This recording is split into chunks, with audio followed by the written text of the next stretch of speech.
Hello and welcome everyone to a new video on your channel Mr. Tech Tips. Before watching the video, don't forget to subscribe to our channel and don't forget also to like this video.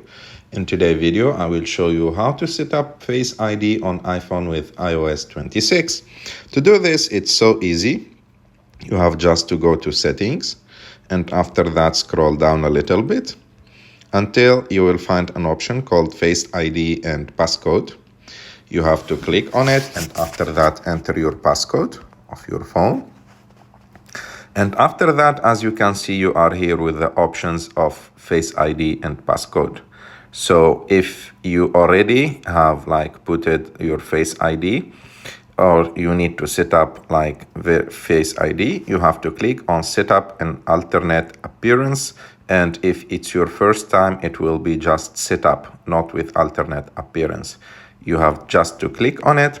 And as you can see, it will give you here the guided options to set up your Face ID, and you will go through it step by step. And in 1 minute, your Face ID for your iPhone will be set up already and it will be working good.